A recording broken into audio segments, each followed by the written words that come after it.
I call the Honourable Judith Collins. Thank you, Mr Speaker. Mr Speaker, let's take a moment to acknowledge the contribution of Jeanette Fitzsimons. Mrs Fitzsimons will soon be making her valedictory speech, and although I don't think we've ever agreed on anything other than possibly the need for home insulation in people's homes, which we do agree on, I have to say that Jeanette Fitzsimons, in the almost 8 years I've been here, has always been remarkably well-mannered and actually has brought a degree of sanity to debates, particularly on issues where we don't always agree, but has always been a very, responsible member of Parliament. And I think that we should all be very pleased for Jeanette that she's been able to find a way to come to retirement, but also to acknowledge that she will be replaced, and that's what happens in political parties. The speech that the Prime Minister gave yesterday was reasonably unusual for Prime Minister's statements to the House, in that it actually talked about issues that are controversial, that are important, and that actually took all the headlines, really, that both today and yesterday, and probably will for some time. It's in stark contrast to the contribution from the Leader of the Opposition, whose great remedy for the economy is to cap the salaries of 16 of our top public servants. He seems to have forgotten that the Labour government signed off on a formal policy in 2005 to increase CEOs' salaries by 5% a year for 5 years, and the National Government, on taking office, cancelled that. So it seems to have been that he's had a little memory lapse. But look, we're not here to talk about the Leader of the Opposition because, frankly, why would we? I'm here to talk about the speech that the Prime Minister gave from the throne, in Parliament here, and also about the need to actually talk about some of the big issues. Let's have a look. Well, Mr Dalziel suggests King John. Well, there have been sillier names, and I'm glad she agrees that he's a fantastic Prime Minister. Actually, let's just have a look at law and order. When we came into government, we took over from a government that did not accept that methamphetamine P was a major issue in New Zealand. We've actually had to clamp down on gangs and P. We've taken action on violent crime. We've introduced tougher sentences for crimes against children. We've given police extra DNA powers. We've boosted police funding by almost $200 million, and we've got well on the way towards the extra 600 police that we promised by the next election. We've passed anti-boy racing laws, which include the ability to crush cars of repeat street racing offenders, and we've approved the rollout of 720 tasers to our frontline police, which will get underway in the next month or so. We've passed laws that put victims first, and with on-the-spot protection orders and the victims levy. We've got a Fresh Start program for young offenders with initiatives and programs to steer young people away from a life of crime. And that's some of the things that we've already done in just 1 year. So you'd have to say generally that last year was a very big year for law and order in this country, and about time. But this year we've got some great things happening. The police have been trialling some very good new initiatives, in particular in counties Manukau, and that has actually led to quite a dramatic decrease in crime. And we always like to be a little bit careful about making statements like that, but it does seem to have been working for certainly the last few months since it's been trialled. And if we can stop people committing crime, it means we're going to have fewer victims. It means we're ultimately going to have fewer people in our jails, and we're going to have fewer dysfunctional families, and that's a fantastic thing.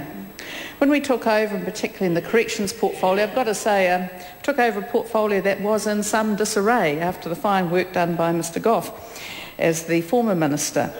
What we actually ended up with was a prison system that was at crisis point. We were fast approaching not enough beds for our prisoners.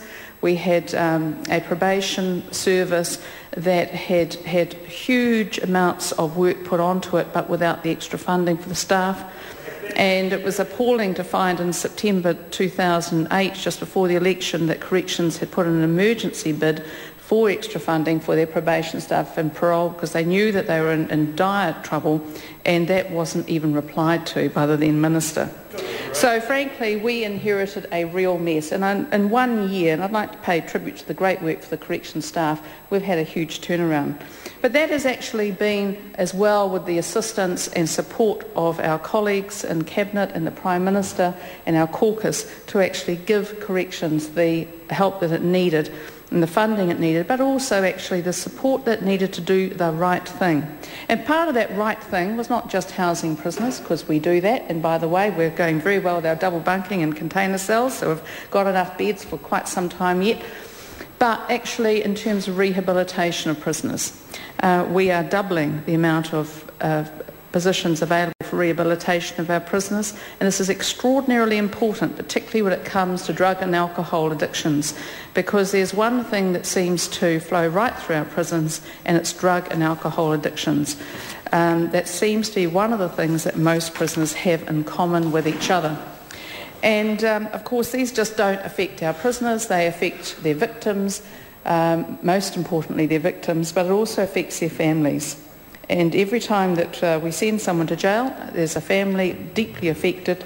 There's, in many cases, a victim deeply affected, and their families and their victims never, by the way, ever get out on parole.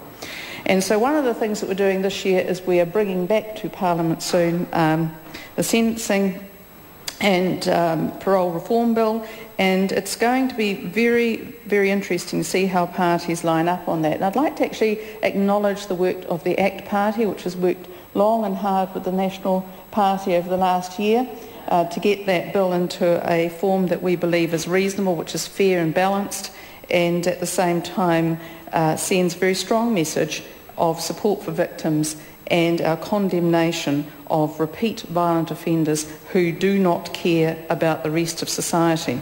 But of course none of this is possible without some money to pay for it.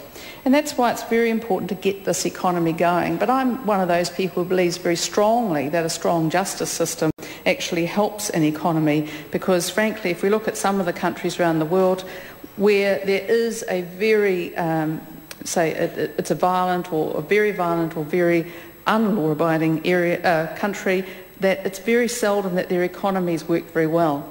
And that's partly because of corruption, and it's fear, and it's the fact that actually a lot of very talented people won't go and work or live there. So it is important that we deal with it. But the Prime Minister has suggested that there could be an increase in GST. He suggested as well that anything like that would be accompanied by a great deal of support given to our lowest income earners so that they are not unduly stressed financially.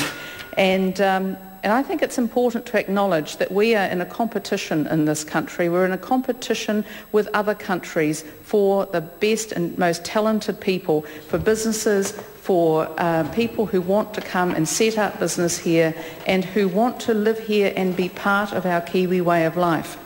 And we have to understand that. We don't agree that we should just give up because Australia's got more minerals that are closer to the surface than us. We've actually got lots of minerals in this country. We've got water as well. We've got an agricultural industry that is frankly second to none in the world. We've got people who are highly educated, who are doing very well, but we also know that about 20% of our New Zealand children are not achieving anywhere near the level that they are going to need should they wish to join into a modern economy, and that's simply not good enough. I don't agree with people who say to me that the parents of these children don't care. That has been put to me just recently, and frankly I think that's a disgrace. What I've seen in my electorate in Papakura, in some of the schools where there has been a real effort to engage with parents, particularly of very troubled children, is that the more parents are engaged with by the school, the more that parents are brought in, the more they're told about how their child's progressing or not progressing, what they're doing well at, what they're having trouble with, the more that parents are empowered, the better the outcome for children. And I do not believe for a moment that we should ever write off children because of the poverty that their parents and they live in. We should never ever do that. To do so is actually to write off people from before the time they're born, and I'm not not prepared to do that, and nor is the Prime Minister, nor is this government. We believe very, very strongly that every child has the right